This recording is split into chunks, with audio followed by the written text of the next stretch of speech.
मुझे भूख लगी है। ये सुनकर मोहित बुरी तरह हैरान हो गया। चांदनी, कहीं तुम पागल तो नहीं हो गई हो? नहीं, सच सच बताओ, अगर हो गई हो तो पागल खाने में दाखिला करवा दूं। अरे ऐसा क्यों बोल रहे हैं आप? ऐसी मैंने कौन सी बात कह दी कि आप मुझे पागल बोल रहे हैं? सुबह से लेकर शाम तक पूरी खाया करती हो, आज दिन में तुम पूरी की वजह से सबसे लड़ गई। कम से कम 70-80 पूरियां तो खाई गई होगी। 70-80 नहीं, मैंने 99 पूरियां खाई थी। और जब तक मैं 100 पूरियां ना खा लूं तब तक मुझे नींद नहीं आती और ना ही मेरी आत्मा तृप्त होती है। अरे मेरी माँ, एक पूरी और खा लेनी चाहिए थी ना। जाओ पूरियां खाकर आओ। चांदनी उसी वक्त किचन में गई, सिर्फ एक पूरी बनाई और खा गई। अब मुझे नींद आएगी, अब जाकर चुपचाप सो जाती हूँ, वरना मोहित फालतू में मुझ पर चिल्लाएंगे। चांदनी अपने कमरे में जाकर सो गई। सुबह वो जल्दी से उठकर चाय नाश्ता बनाने लगी और अपने लिए ढेर सारी पूरियां बना ली। उसके सास ससुर और मोहित सिर्फ चाय पी रहे थे, जबकि चांदनी चाय के साथ पूरियां भी खा रही थी। बहू, तू इतनी सारी पूरियां खाती है, तेरा मन नहीं भरता? अगर मेरा मन भर गया होता तो मैं पूरियां खाना बंद कर चुकी होती सासू माँ। 2 दिन बाद करवा चौथ है और तेरी नई नई शादी हुई है। तेरा पहला करवा चौथ है। मुझे समझ में नहीं आ रहा कि तू करवा चौथ का व्रत रख भी पाएगी या नहीं। सासू माँ, आपने तो मेरे मन की बात कह दी। यही चिंता तो मुझे सताई जा रही है। रहने दो, मुझ पर इतना बड़ा एहसान करने की कोई जरूरत नहीं है। मेरी उम्र लंबी मत करो, तुम करवा चौथ का व्रत मत ही रखो। अरे नहीं नहीं, ये आप कैसी बातें कर रहे हैं? मैं पत्नी धर्म निभाऊंगी। करवा चौथ आने दो, जो होगा देखा जाएगा। व्रत तो मैं जरूर रखूंगी। बहू, व्रत तुझे रखना है तो आज से ही पूरी खाना बंद कर दे, ताकि धीरे धीरे आदत हो जाएगी 2 दिन में। ठीक है माँ जी, मैं कोशिश करती हूँ, लेकिन अभी तो मुझे पूरी खाने दीजिए। चांदनी सुबह सुबह चाय के साथ कम से कम 20-25 पूरियां खा गई। मोहित काम पर चला गया। काम पर जाने के बाद चांदनी की कुछ सहेलियां उसके घर आ गई। अरे चांदनी, 2 दिन बाद करवा चौथ है, चल हम लोग मार्केट चलते हैं, सारा सामान ले आते हैं। लेकिन सासू माँ घर में अकेली रह जाएंगी। अरे मैं अकेले कैसे रह जाऊंगी बहू, तू जा, तेरे ससुर जी तो घर में है ही। ठीक है सासू माँ, तुम लोग मेरे कमरे में चलो, मैं तैयार हो जाती हूँ। चांदनी तैयार होकर अपनी सहेलियों के साथ मार्केट में चली गई। चांदनी चल, हम लोग पानी पूरी खाते चल के। तुम लोग पानी पूरी खा लेना और मैं उसकी बगल वाली दुकान पर पूरी सब्जी खा लूंगी। तो क्या हर वक्त पूरी खाया करती है? कुछ और खाकर देख, इस दुनिया में बहुत अच्छी अच्छी चीजें हैं खाने के लिए। किसी दिन पेट खराब हो जाएगा तब पता चलेगा। तुम लोगों से तो मैं नहीं कह रही हूँ कि तुम लोग पानी पूरी मत खाओ, तो फिर तुम मुझे रोकने वाली कौन होती हो? अरे निर्मला, इसे पूरी सब्जी खाने दे, हम लोग चलकर पानी पूरी खाते हैं, उसके बाद पिज्जा भी खाएंगे। खैर, सारा सामान खरीदने के बाद वो सब अपने अपने घर वापस आ गए। अचानक चांदनी के पेट में जलन होने लगी। उसका पेट दर्द होने लगा। बाहर तक आवाज आ रही थी उसके शौच करने की। इसको कितनी बार मना किया है, इतनी ज्यादा पूरी सब्जी मत खाया कर, अब हो गया ना पेट खराब। खैर, शौच करने के बाद वो बाथरूम से बाहर आ गई, लेकिन उसका पेट दर्द ठीक नहीं हुआ। रात में जब मोहित घर आया तब डॉक्टर को बुलाया गया। अभी तो मैंने दवाई दे दी है, लेकिन इतना तला हुआ खाना नहीं खाना चाहिए। इतना तला हुआ खाना खाने की वजह से इनकी आंतों में इन्फेक्शन हो गया है। अगर ये सब खाना बंद नहीं किया तो बड़ी प्रॉब्लम हो सकती है। सुन लिया, मेरी बात तो मानती नहीं थी, कम से कम डॉक्टर साहब की बात तो मान लो। उस वक्त तो चांदनी ने हाँ कर दी, लेकिन रात में उसे फिर से पूरी खाने का मन हुआ। वो चुपके से दबे पांव किचन में गई और उसने ढेर सारी पूरियां बनाई और खाकर फिर से लेट गई। अगले दिन उसका पेट फिर दर्द करने लगा, लेकिन इस बार उसने किसी को कुछ नहीं बताया। अगर मैंने किसी को भी बताया तो सब लोग मुझे डांटेंगे। अब मैं क्या करूं भगवान, मैं खुद को पूरी खाने से रोक ही नहीं पा रही हूँ। मुझे जल्दी से बाथरूम जाना पड़ेगा। चांदनी बाथरूम में गई और उसने इस बार खून की लैट्रिन की। ये देखकर वो बहुत डर गई, लेकिन इतना सब कुछ होने के बावजूद वो पूरी खाना बंद नहीं कर रही थी। सबसे छुप छुप कर वो पूरी खाती जा रही थी। फिर अगले दिन करवा चौथ का दिन आ गया। चलो अच्छा है, आज मेरे पेट में दर्द नहीं हो रहा। लगता है ज्यादा पूरियां खाने की वजह से ही सच में इन्फेक्शन हो गया था मेरे पेट में। क्या हुआ बहू, आज पूरी खाने का मन नहीं हो रहा है क्या? तुम भी कमाल करती हो भाग्यवान। कम से कम व्रत के टाइम पर उसे बार बार पूरी की याद मत दिलाओ, वरना वो बेचैन हो जाएगी। हाँ माँ, पिताजी बिल्कुल सही कह रहे हैं। कम से कम व्रत की वजह से ही आज ये पूरी नहीं खाएगी। हो सकता है आज के बाद आदत भी छूट जाए। धीरे धीरे शाम हो गई। आज ऐसा पहला दिन था जब चांदनी ने पूरी नहीं खाई थी, इसलिए उसे बहुत बेचैनी हो रही थी। वो खुद के पैरों को रोक नहीं पाई और सीधा किचन में जाकर पूरियां बनाने लगी। बहू, तू आज हमारी परंपरा का नाश करने जा रही है। करवा चौथ वाले दिन पूरी खाने वाली बहू बनने वाली है तू। सासू माँ, मैं पूरी अभी नहीं खाऊंगी। आज पहला ऐसा दिन है जब मैं पूरियां नहीं खा रही हूँ। मैंने जैसे ही आंखें बंद की वैसे ही सपने में मुझे पूरियां दिखाई देने लगी। फिर जैसे ही मेरी आंखें खुली मेरी लार टपकने लगी। मुझे चारों तरफ पूरियां ही पूरियां दिखाई दे रही थी, तो इसलिए मैं पूरियां बनाने आ गई। कम से कम इसी बहाने पूरियों को देख तो पाऊंगी। तू नहीं सुधरने वाली, लगता है मुझे ही कुछ करना पड़ेगा। करवा चौथ के व्रत वाले दिन भी चांदनी किचन में पूरियां बनाती रही। वहीं दूसरी तरफ उसकी सास मोहित से अकेले में कुछ बात कर रही थी। मोहित बेटा, मुझे तो बहुत टेंशन हो रही है। इतनी ज्यादा पूरियां खाने की वजह से कहीं कुछ हो न जाए बहू को। माँ, चांदनी के माँ बाप ने भी इसकी पूरी खाने की आदत छुड़वाने की बहुत कोशिश की, पर वो कामयाब नहीं हो पाए। जो काम उसके माँ बाप नहीं कर पाए, वो काम हम लोग कैसे कर सकते हैं? तू डॉक्टर से बात कर, डॉक्टर तो कुछ न कुछ कर ही सकता है ना। ठीक है माँ, मैं डॉक्टर साहब से बात करके देखता हूँ। मोहित ने डॉक्टर को फोन किया तो डॉक्टर ने तुरंत मोहित को अपनी क्लिनिक बुला लिया। मोहित डॉक्टर से मिलकर आ गया, लेकिन तब तक रात हो चुकी थी। तभी मोहित ने देखा कि चांद निकल आए हैं। माँ, चांदनी देखो, चांद निकल आया, जल्दी आ जाओ। चांदनी और उसकी सास तैयार होकर छत पर आ गई। मोहित और उसके पिता पहले से ही छत पर मौजूद थे। अब चांदनी और उसकी सास ने चांद को छलनी से देखा, फिर अपने अपने पतियों को देखा। चांदनी के ससुर ने अपनी पत्नी को पानी पिलाया। उसके बाद मोहित ने जैसे ही चांदनी को पानी पिलाया, वैसे ही वो बेहोश होकर गिर गई। डॉक्टर साहब, अचानक चांदनी बेहोश कैसे हो गई थी? ऐसा तो नहीं कि व्रत रखने की वजह से बेहोश हो गई हो? नहीं, मैंने आप लोगों को मना किया था कि इन्हें तेल से बनी हुई कोई भी चीज मत खिलाना, लेकिन तुम लोग नहीं माने। अगर मैं गलत नहीं हूँ तो मेरे कहने के बावजूद भी तुमने पूरियां खाई थी ना? सच सच बताना, यहाँ पर तुम्हारी जान का सवाल है। हाँ डॉक्टर साहब, मैंने खुद को रोकने की बहुत कोशिश की, लेकिन मेरा मन मानने को तैयार ही नहीं था, इसलिए सबसे छुप छुप कर मैं पूरियां खाती रही।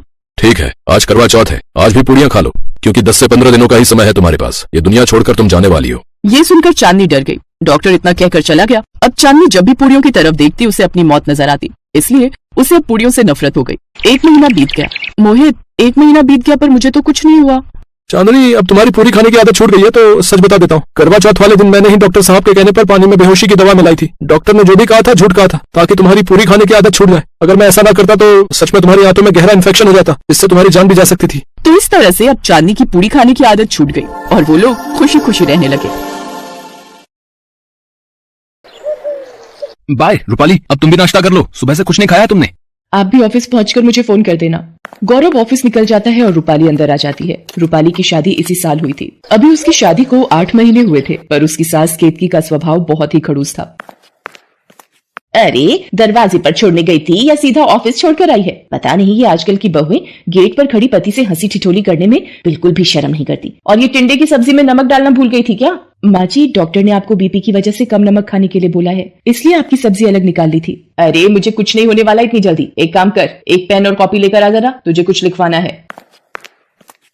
अब लिखना शुरू कर। 101 मुट्ठी 11 मिठाई के डिब्बे, 2 थाली ड्राई फ्रूट, 2 टोकरे फलों के, 51 गिलास, 51 कटोरी, सबके कपड़े, गहने, हाँ, चीनी, चावल से भरे भगोने या बाल्टी, और बाकी सभी रिश्तेदारों को देने के लिए लिफाफे भी। अब मुट्ठी खाली थोड़ी भिजवाऊंगी, लिफाफा भी तो देना होगा। चल, अब मम्मी को ये पूरी लिस्ट फोन पर समझा दे। पहला करवा चौथ है और शादी के बाद तो पहला करवा चौथ पूरे रीति रिवाज से होना ही चाहिए। भाई, हमने भी रिश्तेदारों को मुंह दिखाना है। केतकी, ये जो तुम कर रही हो ठीक नहीं है, हमारी खुद की भी बेटी है, कुछ तो सोचो। तुम चुप रहो जी, मुझे पता है मैं ठीक कर रही हूँ। तुम क्या जानो बहू का पहला करवा चौथ कितना बड़ा त्योहार है। दीनदयाल को पता था केतकी अपने आगे किसी की नहीं चलने देती। रूपाली एक मध्यम वर्गीय परिवार की बेटी थी। उसके पिता एक शोरूम में नौकरी करते थे और भाई अभी 12वीं कक्षा में पढ़ रहा था। रूपाली को पता था उसके पिता पहले ही उसकी शादी के लिए कर्जा ले चुके हैं और अभी भाई के कॉलेज एडमिशन में भी उनके पैसे लगेंगे। उसे समझ नहीं आ रहा था कि वो क्या करे। शाम को जब गौरव ऑफिस से वापस आता है तो वो रूपाली को परेशान देखता है। क्या बात है रूपाली, तुम ठीक से खाना नहीं खा रही? और माँ और पिताजी आज कहाँ हैं? वो खाना नहीं खा रहे क्या? आज माँ और पिताजी अपने कमरे में ही खाना खा रहे हैं। वो रामायण सीरियल आ रहे हैं ना, तो वही देख रहे हैं। अच्छा, पर अब तो बताओ क्या बात है, तुम इतनी टेंशन में क्यों? गौरव के बार बार पूछने पर रूपाली उसे सारी बात बताती है। गौरव अपनी माँ केतकी के पास जाता है और उससे कहता है, माँ, इतना सब कुछ जरूरी तो नहीं, आपने इतनी लंबी लिस्ट बना दी है, पर आप जानती हो कि रूपाली के पापा के पास इतने पैसे नहीं है।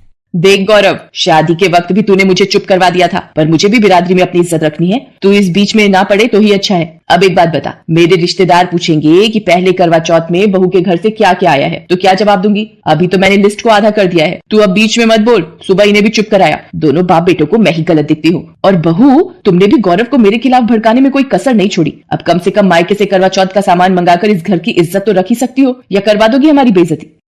गौरव को पता था कि उसकी माँ केतकी नहीं मानने वाली। केतकी को रिश्तेदारों में दिखावा करने की आदत है। करवा चौथ को 3 दिन बाकी थे। उसी शाम केतकी और दीनदयाल की बेटी साधना, जिसकी शादी उसी शहर में 1 साल पहले हुई थी, वो रोती हुई आ जाती है। मुझे कुछ बता, तू जब से आई है रोए ही जा रही है। जब तक बताएगी नहीं पता कैसे चलेगा? दामाद जी को फोन किया है, वो भी फोन काट रहे हैं। साधना दीदी, थोड़ा सा तो कुछ खा लो। नहीं भाभी, मैं कुछ नहीं खाऊंगी न पीऊंगी। माँ रोहित ने अपनी बहन की बातों में आकर मेरे ऊपर झूठा इल्जाम लगाया है। पता नहीं उन्हें क्या हो गया है। कहते हैं मेरा किसी और के साथ चक्कर चल रहा है और उन्होंने उस लड़के को उनके पीछे घर आते देखा है। आप ही बताओ पिताजी, रोहित तो यहाँ तक बोल चुके हैं कि उन्होंने मेरे से शादी करके गलती की है। मेरा फोन भी छीन लिया है कि मैं उस लड़के से बात करती हूँ, और आज तो उन्होंने ये तक बोल दिया कि उन्हें मेरे से तलाक लेना है। चुप हो जा मेरी बच्ची, मैं दामाद जी से बात करूंगी। ऐसे कैसे वो अपनी बहन की बातों में आ गए? चिंता मत कर साधना, हम बात करेंगे दामाद जी से। तभी गौरव भी आ जाता है और उसे भी सारी बात का पता चलता है। वो रोहित को फोन करता है। रोहित जी, आप बिना आंखों से देखे साधना पर कैसे इल्जाम लगा सकते हैं? ये तो सरासर अन्याय है। गौरव, थोड़ा धीरे से बात कर, तेरे जीजा हैं वो, वरना बात और बिगड़ जाएगी। पर माँ, ये कैसे साधना पर बिना सोचे समझे? इसका मतलब क्या प्रीति झूठ बोल रही है? मेरी बहन की साधना से कोई जाती दुश्मनी नहीं है। ऊपर से साधना बोल रही है कि प्रीति गलत है। अब जैसे तुम अपनी बहन के खिलाफ नहीं सुन सकते, मैं भी नहीं सुन सकता। रोहित फोन काट देता है। गौरव भी परेशान हो जाता है। घर में सभी का मन खराब था। इसी बीच रूपाली की माँ उसे फोन करती है। रूपाली, जैसा तूने मुझे बताया था वैसा मैंने कोशिश की है कि तेरी सास को बस पसंद आ जाए। कल मैं तेरे पापा के साथ आऊंगी करवा चौथ का सामान देने। ठीक है मम्मी, वैसे साधना दीदी भी यहीं आई हुई हैं, आप उन्हें भी मिल लेना। रूपाली ने अपनी मम्मी को करवा चौथ के सामान के लिए फोन कर दिया था, लेकिन साधना की परेशानी में केतकी का सारा ध्यान साधना में ही लग गया था। रूपाली केतकी से कहती है, माँ जी सब्जियां और कुछ दालें खत्म हो रही हैं, मैं मार्केट से ले आती हूँ। पिताजी भी अपने दोस्त से मिलने गए हुए हैं, रात तक लौटेंगे। दीदी आप चलोगी साथ? नहीं रूपाली, मेरा कहीं भी जाने का मन नहीं है, तुम ले आओ। रूपाली बाजार चली जाती है। ये तो साधना दीदी की ननद प्रीति दिखाई पड़ती है, पर इसके साथ ये लड़का कौन है? और ये दोनों तो ऐसा लग रहा है जैसे एक दूसरे को अच्छे से जानते हैं। मुझे ये सब रोहित जी को दिखाना होगा, पर कैसे? हाँ, एक आइडिया है। रूपाली प्रीति और उस लड़के की अपने मोबाइल में फोटोज खींच लेती है और सीधा रोहित के ऑफिस पहुंचती है। भाभी आप यहाँ, पर मुझे साधना से रिलेटेड कोई बात नहीं करनी। वो मुझे धोखा देकर किसी और से प्यार का चक्कर चला रही है। रोहित जी, पति पत्नी का रिश्ता एक अटूट विश्वास में बंधा होता है। विवाह के वक्त इसी विश्वास की नींव पर पति पत्नी अपने रिश्ते का घरौंदा बनाते हैं। वैसा ही एक घरौंदा आपने और साधना ने बनाया है। इसे टूटने से सिर्फ आप ही बचा सकते हैं। विश्वासघात साधना ने किया है भाभी, मैंने तो हमेशा उसे प्यार किया है। रोहित जी, कभी कभी जो हमें दिखाया जाता है वो सच नहीं होता, ये मानना भी जरूरी है। अब ना जाने प्रीति ने ये झूठ दिखाने के लिए अपना कौन सा सच छुपाया है। ये देखिए रोहित जी, यही लड़का है ना जिसे उस दिन आपने अपने घर से बाहर आते देखा था। ये देखिए। रोहित जब प्रीति के साथ उस लड़के की फोटो देखता है तो उसे सारी बात समझ में आ जाती है और वो घर जाकर प्रीति से सारी सच्चाई उगलवाता है। प्रीति, तुमने अपने आप को बचाने के लिए अपनी भाभी को फंसाया, तो मुझे एक बार उस लड़के के बारे में बता देती, क्या मैं मना कर देता? अगर लड़का अच्छा है तो मैं खुद तुम्हारे लिए उससे बात करता। माँ बाबूजी के जाने के बाद तुम्हारी जिम्मेदारी संभालना मेरा फर्ज है, पर तुमने ये गलत किया। प्रीति, मैं तुम्हें कभी माफ नहीं करूंगा। भैया मुझे माफ कर दो, मैं डर गई थी कि कहीं आप वैभव को देखकर गुस्सा ना हो जाओ, इसीलिए उस वक्त मुझे जो ठीक लगा मैंने किया। मैंने साधना भाभी से भी माफी मांगी। भैया प्लीज मुझे उनके पास ले चलिए। रोहित साधना से माफी मांगता है और प्रीति भी अपनी गलती के लिए साधना से माफी मांगती है। साधना, आज अगर रूपाली भाभी ना होती तो शायद इस सच से पर्दा कभी नहीं उठता। उन्होंने ही मुझे आज इस सच के बारे में बताया। प्रीति ने जो भी बचपने में आकर गलती की है, ये बहुत बड़ी है। फिर भी मैं चाहता हूँ कि तुम इसके लिए मुझे और प्रीति को माफ कर दो। रूपाली भाभी, आपने मेरा घर खराब होने से बचा लिया। आज आपकी वजह से ही मेरी शादीशुदा जिंदगी बिखरने से बच गई। साधना दीदी, ये तो मेरा फर्ज था। अब आप रोना बंद कीजिए। कल करवा चौथ है, हम सब मिलकर इस व्रत को खुशी खुशी रखेंगे। अगले दिन करवा चौथ का व्रत होता है और रूपाली के मायके से उसके माता पिता करवा चौथ देने के लिए आते हैं। आपकी बेटी रूपाली हमारे घर की बहू है, ये हमारा सौभाग्य है। मैं शगुन की मट्ठी और मिठाई जरूर रखूंगी, पर ये गहने और रुपए, ये सब तो मेरी जिद थी। मुझे ये सब कुछ नहीं चाहिए। हमें रूपाली के रूप में हीरा मिल गया जो अनमोल है। केतकी का बदला व्यवहार देखकर गौरव और रूपाली उसके गले लग जाते हैं और फिर रूपाली के मम्मी पापा खुशी खुशी घर लौट जाते हैं। केतकी, आज तुम्हारा ये व्यवहार देखकर मैं बहुत खुश हूँ। इसके बाद केतकी, रूपाली और साधना तीनों मिलकर कथा करती हैं और रात में चांद को अर्घ्य देकर अपना व्रत खोलती हैं। उस दिन सास बहू का करवा चौथ व्रत उनके रिश्ते में प्यार भर देता है।